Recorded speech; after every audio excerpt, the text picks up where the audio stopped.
ರಾಜ್ಯ ಸರ್ಕಾರಕ್ಕೆ ಜಾತಿ ಗಣತಿ ಮಾಡುವ ಅಧಿಕಾರ ಇಲ್ಲ. ಮಾಜಿ ಡಿಸಿಎಂ ಅಶ್ವಥ್ ನಾರಾಯಣ್ ಎಕ್ಸ್ಕ್ಲೂಸಿವ್ ಹೇಳಿಕೆಯನ್ನ ಕೊಟ್ಟಿದ್ದಾರೆ.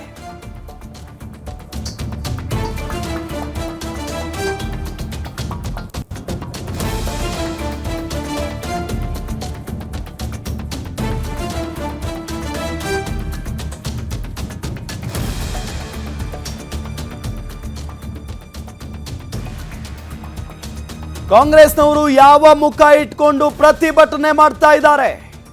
ನಾವು ಹಿಂದುಳಿದ ವರ್ಗದವರ ವಿರೋಧಿಗಳಲ್ಲ, ಎಲ್ಲರಿಗೂ ಸಮವಾಗಿ ನ್ಯಾಯ ಸಿಗಬೇಕು. ಒಗ್ಗಟ್ಟಿಲ್ಲದೆ ಕುರ್ಚಿಗಾಗಿ ಗುದ್ದಾಡ್ತಾ ಇದ್ದಾರೆ. ಕಾಂಗ್ರೆಸ್ ವಿರುದ್ಧ ಅಶ್ವಥ್ ನಾರಾಯಣ್ ಕಿಡಿಕಾರಿರೋದು, ಇದನ್ನ ಖರ್ಗೆನೇ ಒಪ್ಕೊಂಡಿದ್ದಾರೆ ಅಂತ ಹೇಳ್ತಿದ್ದಾರೆ. ಎಕ್ಸ್ಕ್ಲೂಸಿವ್ ಆಗಿ ಮಾತನಾಡಿದ್ದಾರೆ. ಇನ್ನು ಇದೇ ವಿಚಾರಕ್ಕೆ ಸಂಬಂಧಪಟ್ಟಂತೆ ನಮ್ಮ ಪೊಲಿಟಿಕಲ್ ರಿಪೋರ್ಟರ್ ಕವನ ಅವರ ಜೊತೆಗೆ ಅಶ್ವಥ್ ನಾರಾಯಣ್ ಅವರು ಮಾತನಾಡಿದ್ದಾರೆ. ಬನ್ನಿ ಏನು ಮಾತನಾಡಿದ್ದಾರೆ ನೋಡೋಣ. ರಾಜ್ಯದಲ್ಲಿ ಇದೀಗ ಜಾತಿ ಗಣತಿ ವಿಚಾರವಾಗಿ ಸಾಕಷ್ಟು ಜಟಾಪಟಿ ನಡೀತಾ ಇದೆ. ಅದೇ ರೀತಿಯಾಗಿ ಇವತ್ತು ಸ್ಪೆಷಲ್ ಸಚಿವ ಸಂಪುಟ ಕೂಡ ಇರುವಂಥದ್ದು. ಈ ಒಂದು ಸಚಿವ ಸಂಪುಟದಲ್ಲಿ ಯಾವ ನಿರ್ಧಾರ ಆಗುತ್ತೆ ಅನ್ನುವಂಥದ್ದು ಕೂಡ ಸಾಕಷ್ಟು ಕುತೂಹಲ ಮೂಡಿಸ್ತಾ ಇರುವಂಥದ್ದು. ಇದ್ರ ಬಗ್ಗೆ ಮಾತನಾಡೋದಕ್ಕೆ ನಮ್ಮ ಜೊತೆ ಇದೀಗ ಮಾಜಿ ಡಿಸಿಎಂ ಆದಂತಹ ಅಶ್ವಥ್ ನಾರಾಯಣ್ ಅವರು ಇದ್ದಾರೆ. ಬನ್ನಿ ಮಾತಾಡ್ಸೋಣ. ಸರ್, ಇವತ್ತು ಈ ಒಂದು ಸಚಿವ ಸಂಪುಟ ಸಭೆಯಲ್ಲಿ ಯಾವ ನಿರ್ಧಾರ ಆಗುತ್ತೆ ಜಾತಿ ಗಣತಿ ವಿಚಾರವಾಗಿ ಅಂತ ಸಾಕಷ್ಟು ಕುತೂಹಲ ಮೂಡ್ತಾ ಇರುವಂಥದ್ದು. ನೀವೇನು ಹೇಳ್ತೀರಾ, ಏನು ನಿರ್ಧಾರ ಆಗಬಹುದು ಅಂತ? ನೋಡಿ, ಬಹಳ ಮುಖ್ಯವಾಗಿ ರಾಜ್ಯ ಸರ್ಕಾರಕ್ಕೆ ಜಾತಿ ಗಣತಿ ಮಾಡುವಂಥ ಅಧಿಕಾರ ಇಲ್ಲ. ಇವ್ರು ಏನಿದ್ರು ಆರ್ಥಿಕ, ಸಾಮಾಜಿಕ, ಶೈಕ್ಷಣಿಕ ಸ್ಥಿತಿಗತಿಗಳ ಒಂದು ಸರ್ವೆ ಮಾಡುವಂಥ ಅಧಿಕಾರ ಇದೆ. ಆದರೆ ಇಲ್ಲಿ ಉದ್ದೇಶಪೂರ್ವಕವಾಗಿ ಇವತ್ತೇನು ಅವರು ನೋಡಿ ಆರ್ಥಿಕ ಪರಿಸ್ಥಿತಿ ಬಗ್ಗೆ ಮಾತಾಡಲ್ಲ, ಸಾಮಾಜಿಕ ಪರಿಸ್ಥಿತಿ ಬಗ್ಗೆ ಮಾತಾಡಲ್ಲ, ಅಥವಾ ಶೈಕ್ಷಣಿಕ ಪರಿಸ್ಥಿತಿ ಬಗ್ಗೆ ಮಾತಾಡಲ್ಲ. ಇವರೇನಿದ್ರು ಜಾತಿ ರಾಜಕೀಯ ದುರುದ್ದೇಶ, ತುಷ್ಟೀಕರಣ ಮಾಡುವಂಥದ್ದು, ಮುಸಲ್ಮಾನರನ್ನ ಓಲೈಸ್ಕೊಳ್ಳುವಂಥದ್ದು, ಈ ರೀತಿ ಎಲ್ಲ ಒಂದು ಕಡೆ ಸಮಾಜದಲ್ಲಿ ಒಡಕನ್ನು ಮೂಡಿಸುವಂಥ ಪ್ರಯತ್ನಗಳನ್ನು ಮಾಡ್ತಿದ್ದಾರೆ ಈ ಕಾಂಗ್ರೆಸ್ ಸರ್ಕಾರ. ಇವತ್ತು ಸಾವಿರಾರು ಕೋಟಿ, ಇವತ್ತು 33,000 ಕೋಟಿ ಬರೀ ಪ್ರಾಥಮಿಕ ಪ್ರೌಢ ಶಿಕ್ಷಣಕ್ಕೆ 33,000 ಕೋಟಿ ಖರ್ಚು ಮಾಡ್ತಿದ್ದಾರೆ. ಎಲ್ಲರೂ ಒಂದು ಗುಣಮಟ್ಟದ ಶಿಕ್ಷಣ ಇದೆಯಾ? ಇವತ್ತೇನಾರು ಆರೋಗ್ಯ ಸೇವೆಯನ್ನು ಕೊಡ್ತಿದ್ದಾರೆ, ಎಲ್ಲರೂ ಆರೋಗ್ಯ ಸೇವೆಯನ್ನು ಕಾಣುವಂಥದ್ದಾಗ್ತಿದೆಯಾ? ಅಥವಾ ಕುಡಿಯೋ ನೀರಿನ ಒಂದು ವ್ಯವಸ್ಥೆ ಕೊಡೋದ್ರಲ್ಲಿ ಯಾರ ಯಶಸ್ವಿಯಾಗಿದೆಯಾ? ಇವತ್ತು ಮೂಲಭೂತ ಸೌಕರ್ಯ ಕೊಡೋಕ್ಕೆ ಒಂದು 24 ಗಂಟೆ ಕರೆಂಟನ್ನು ಕೊಡುವಂಥದ್ದು, ಆರ್ಥಿಕ ವ್ಯವಸ್ಥೆ, ಉದ್ಯೋಗ ನಿರ್ಮಾಣ ಇಲ್ಲೆಲ್ಲರೂ ಇದೆಯಾ?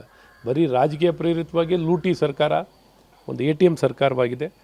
ಹಾಗಾಗಿ ಇವತ್ತು ಸಮಾಜದಲ್ಲಿ ಇವರ ಆಡಳಿತ ವೈಫಲ್ಯತೆಯನ್ನು ಮುಚ್ಚಿಕೊಳ್ಳಿಕ್ಕೆ, ಭ್ರಷ್ಟಾಚಾರವನ್ನು ಮುಚ್ಚಿಕೊಳ್ಳಿಕ್ಕೆ, ಅವರ ಒಳ ಜಗಳವನ್ನು ಮುಚ್ಚಿಕೊಳ್ಳಿಕ್ಕೆ, ಅವರ ಅಧಿಕಾರದ ಹಸ್ತಾಂತರವನ್ನು ಬದಿಗೊತ್ಕೊಳ್ಳಿಕ್ಕೆ ತಮ್ಮ ಸ್ವಾರ್ಥಕ್ಕೋಸ್ಕರ ಈ ಒಂದು ರಾಜಕೀಯವನ್ನು ಮಾಡ್ತಿದ್ದಾರೆ, ಸಮಾಜ ಒಡೆಯುವಂಥದ್ದು. ಸೊ ಈ ರೀತಿ ಎಲ್ಲ ಒಂದು ಕಡೆ ಹಿಂದೂ ಸಮಾಜವನ್ನು ಹೊಡಿಬೇಕು ಅನ್ನೋವಂಥದ್ದು ಇವರು ದುರುದ್ದೇಶ ಇದ್ದಾರೆ. ನೋಡೋಣ ಇವತ್ತು ಏನೆಲ್ಲ ಇವರ ಚೇಷ್ಟೆಗಳಿರ್ತದೆ, ನೋಡುವ ಇವರ ಉದ್ದೇಶಗಳು ಏನಿದೆ ನೋಡುವ, ನೋಡಿ ಅವ್ರು ಏನೆಲ್ಲ ಮಾಡ್ತಾರೆ ಮಾಡಲಿ. ತದನಂತರ ಎಲ್ಲರೂ ಪಕ್ಷದಲ್ಲಿ ಸಮಾಲೋಚನೆಯನ್ನು ಮಾಡಿ ಯಾವ ರೀತಿ ಸಮಾಜನ ಒಂದಾಗಿಡಬೇಕು, ಸಮಾಜಕ್ಕೆ ನ್ಯಾಯ ಸಿಗೋ ರೀತಿ ಮಾಡಬೇಕು, ಸರ್ವರಿಗೂ ಸಮಪಾಲು ಅನ್ನೋವಂಥದ್ದು ಆಗಬೇಕಾಗಿದೆ. ಆ ಸಮಪಾಲನ್ನು ಕೊಡಲಿಕ್ಕೆ ಏನು ವ್ಯವಸ್ಥೆಗಳಲ್ಲಿ ಮಾಡಬೇಕು ಅದನ್ನೆಲ್ಲ ಪ್ರಕ್ರಿಯೆಗಳನ್ನು ನಮ್ಮ ಭಾರತೀಯ ಜನತಾ ಪಾರ್ಟಿ ಯಾವತ್ತೂ ಸದುದ್ದೇಶ ಇಟ್ಕೊಂಡು ಮಾಡಿರುವಂಥದ್ದು. ದೇಶ ಮೊದಲು, ಸಮಾಜ ಮೊದಲು ಅನ್ನೋಂಥ ಉದ್ದೇಶ ಇಟ್ಕೊಂಡು ನಾವು ಮಾಡುವಂಥ ಕೆಲಸ ಆಗುತ್ತೆ. ಸರ್, ಅದೇ ರೀತಿಯಾಗಿ ಈ ಒಂದು ಜಾತಿ ಗಣತಿ ವಿಚಾರ ಏನಾದರೂ ಇವತ್ತು ಜಾರಿ ಆದರೆ BJP ನಡೆ ಏನು ಮುಂದಿನ ದಿನಗಳಲ್ಲಿ? ಯಾಕಂದರೆ ಹಿಂದುಳಿದ ವರ್ಗದವ್ರನ್ನೂ ಕೂಡ BJP ಎದುರು ಹಾಕೊಳ್ಳೋದಕ್ಕಾಗಲ್ಲ. ಸೊ ಹೀಗಾಗಿ ನಾವು ಹಿಂದುಳಿದವರ ಪರವಾಗಿರುವಂಥ ಪಕ್ಷ, ಎಲ್ಲ ಕನ್ನಡಿಗರ ಪರವಾಗಿ, ಹಿಂದೂ ಸಮಾಜದ ಪರವಾಗಿ ಮತ್ತು ಮುಸಲ್ಮಾನರಿಗೂ ನಾವೇನು ದ್ವೇಷಿಸೋ ಪ್ರಶ್ನೆ ಇಲ್ಲ. ತುಷ್ಟೀಕರಣ ರಾಜಕಾರಣದ ವಿಚಾರ ಬಗ್ಗೆ ವಿರುದ್ಧವಾಗಿರೋದು. ಹಾಗಾಗಿ ಇದನ್ನೆಲ್ಲ ಸಮಗ್ರವಾಗಿ ಇವರ ನಾಟಕವನ್ನು, ಈ ಕಾಂಗ್ರೆಸ್ ಸರ್ಕಾರದ ನಾಟಕವನ್ನು ಬಯಲಿಗೆಳೆಯುವಂಥ ಕೆಲಸ ಮಾಡ್ತೀವಿ. ಯಾಕಂದರೆ ಇವರೇನು ಕೆಟ್ಟ ಉದ್ದೇಶದಿಂದ, ದುರುದ್ದೇಶದಿಂದ ಏನು ಮಾಡ್ತಿದ್ದಾರೆ, ಈ ದುರುದ್ದೇಶವನ್ನು ಸಂಪೂರ್ಣವಾಗಿ ಬಯಲಿಗೆಳೆಯುವಂಥ ಕೆಲಸವನ್ನು ಮಾಡ್ತೀವಿ. ಇದಿಷ್ಟು ಮಾಜಿ DCM ಆದಂತಹ ಅಶ್ವಥ್ ನಾರಾಯಣ್ ಅವರ ಮಾತು. ಕ್ಯಾಮ್ರಾ ಪರ್ಸನ್ ವೆಂಕಟೇಶ್ ಜೊತೆ ಕವನ ಶಿವಣ್ಣ, ಗ್ಯಾರಂಟಿ ನ್ಯೂಸ್, ಬೆಂಗಳೂರು. ರಾಜ್ಯದಲ್ಲಿ ಇದೀಗ ಮುಂದಿನ ಸುದ್ದಿ ನೋಡೋದಕ್ಕಿಂತ ಮುಂಚೆ ಒಂದು ಸ್ಮಾಲ್ ಬ್ರೇಕ್.